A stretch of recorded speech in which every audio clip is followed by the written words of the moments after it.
नमस्कार दोस्तों, आज हम देखने वाले हैं 13 जनवरी के करंट अफेयर। तो चलिए शुरू करते हैं। पहला क्वेश्चन है, जनवरी 2026 में भारत ने किस देश के संयुक्त सैन्य अभ्यास सूर्य किरण आयोजित किया? तो यह जो है भारत और नेपाल के बीच सैन्य अभ्यास था। ठीक है, नेक्स्ट क्वेश्चन देख लेते हैं। 13 जनवरी को मनाया जाने वाला राष्ट्रीय स्वच्छ ऊर्जा दिवस किस उद्देश्य से संबंधित है?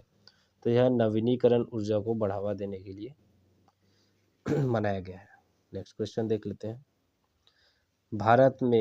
हाल ही में भारत का पहला डिजिटल विश्वविद्यालय किस राज्य में स्थापित करने की घोषणा की गई है?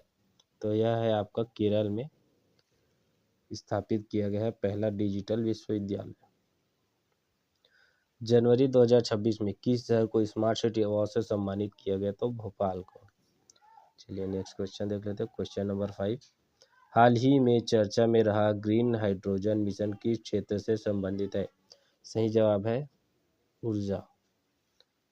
नेक्स्ट क्वेश्चन, 6 जनवरी 2026 में किस भारतीय खिलाड़ी ने अंतर्राष्ट्रीय बैडमिंटन टूर्नामेंट का खिताब जीता? तो यह है Satwik Sairaj Rankireddy. Next question, question number 7, हाल ही में किस भारतीय राज्य ने एक जिला एक उत्पाद योजना का विस्तार किया? तो यह राजस्थान ने किया है। नेक्स्ट क्वेश्चन, क्वेश्चन नंबर 8, 13 जनवरी 2026 को किस अंतर्राष्ट्रीय संगठन की रिपोर्ट चर्चा में रही? तो अभी रिपोर्ट चर्चा में जो थी वह अंतर्राष्ट्रीय मुद्रा कोष, सही आंसर है अंतर्राष्ट्रीय मुद्रा कोष की रिपोर्ट चर्चा में रही है। जनवरी 2026 में भारत ने किस पड़ोसी देश को मानवीय सहायता भेजी? तो म्यांमार।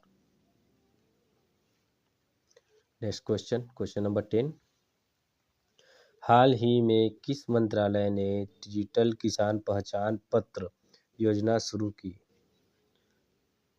ठीक है, नेक्स्ट क्वेश्चन, इसका आंसर है कृषि एवं किसान कल्याण मंत्रालय ने। नेक्स्ट क्वेश्चन देख लेते हैं। जनवरी 2026 में किस भारतीय बैंक ने नई ग्रीन फाइनेंस स्कीम शुरू की?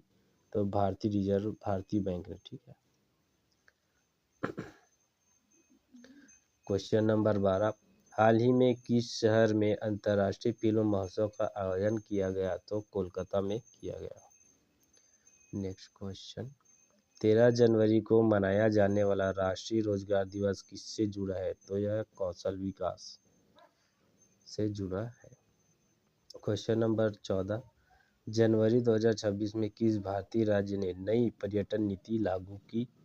तो नई पर्यटन नीति जो है कर्नाटक राज्य ने लागू की। क्वेश्चन नंबर 15, हाल ही में किस भारतीय कंपनी ने अंतरिक्ष क्षेत्र में नई उपलब्धि हासिल की है? तो स्काई रूट एरोस्पेस ने नई उपलब्धि हासिल की है। जनवरी 2026 में किस योजना को महिलाओं के लिए विशेष रूप से विस्तारित किया गया है? तो प्रधानमंत्री मुद्रा योजना। नेक्स्ट क्वेश्चन, हाल ही में किस राज्य ने नई खेल नीति की घोषणा की है? तो छत्तीसगढ़ ने घोषणा की है नई खेल नीति की। नेक्स्ट क्वेश्चन, जनवरी 2026 में भारत की जीडीपी वृद्धि दर पर किस संस्था ने रिपोर्ट जारी की है? तो IMF ने जारी किया है वृद्धि दर। 13 जनवरी को किस क्षेत्र से संबंधित राष्ट्रीय सम्मेलन आयोजित हुआ? तो यह है पर्यावरण क्षेत्र से संबंधित राष्ट्रीय सम्मेलन आयोजित हुआ। हाल ही में किस भारतीय शहर में नई मेट्रो लाइन का उद्घाटन हुआ है? तो वह कानपुर में हुआ है। नेक्स्ट क्वेश्चन, हाल ही में किस राज्य सरकार ने अपने मंदिरों के दुर्लभ अभिलेखों को संरक्षित करने के लिए एक डिजिटल लाइब्रेरी बनाने की घोषणा की है? तो यह उड़ीसा की सरकार ने किया है। केंद्रीय संचार मंत्री द्वारा डाक सेवाओं के आधुनिकीकरण के लिए 13 जनवरी 2026 को कौन सी नई सेवाएं शुरू की गई है?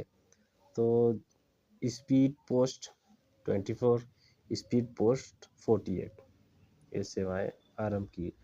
क्वेश्चन नंबर 23 नई दिल्ली विश्व पुस्तक सम्मेलन 2026 में किस देश को पार्टनर कंट्री के रूप में चुना गया? तो स्पेन को चुना गया। हाल ही में चर्चा में रहा पैक्स सिलिका मुख्य रूप से किस क्षेत्र से संबंधित एक राजनीतिक पहल है? तो ये एआई और सेमीकंडक्टर से आपका संबंधित है। ठीक है। क्वेश्चन नंबर 25 हाल ही में किस देश ने भारत के साथ समुद्री सुरक्षा सहयोग समझौता पर हस्ताक्षर किए? तो हाल ही में भी मॉरिशस के साथ समझौता हुआ है हमारा।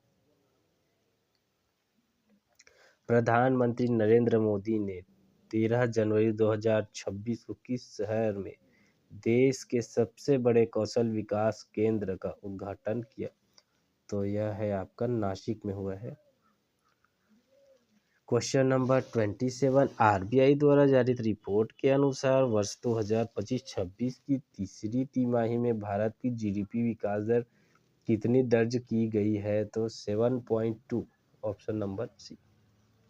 क्वेश्चन नंबर 28 इसरो ने किस मिशन के तहत चंद्रमा से नमूने वापस लाने के लिए सैंपल रिटर्न मिशन के डिजाइन को मंजूरी दी है? तो यह है चंद्रयान 5।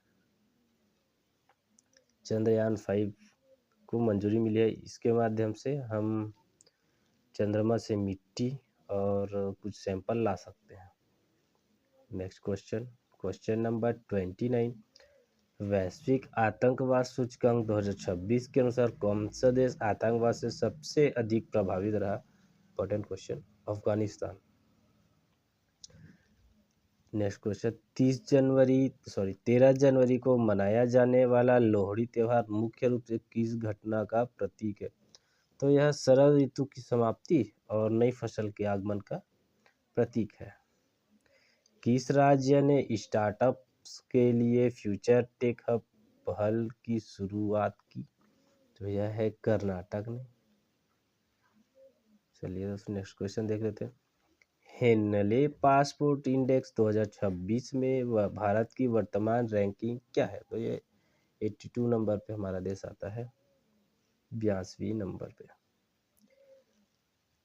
क्वेश्चन नंबर 33 किस अंतर्राष्ट्रीय संगठन ने अपनी कार्यप्रणाली में हिंदी भाषा के अधिक उपयोग पर सहमति जताई है? तो अभी यूनेस्को ने इस पर अपनी सहमति दी है हिंदी के।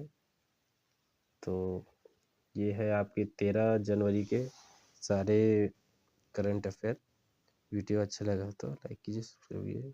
Thank you.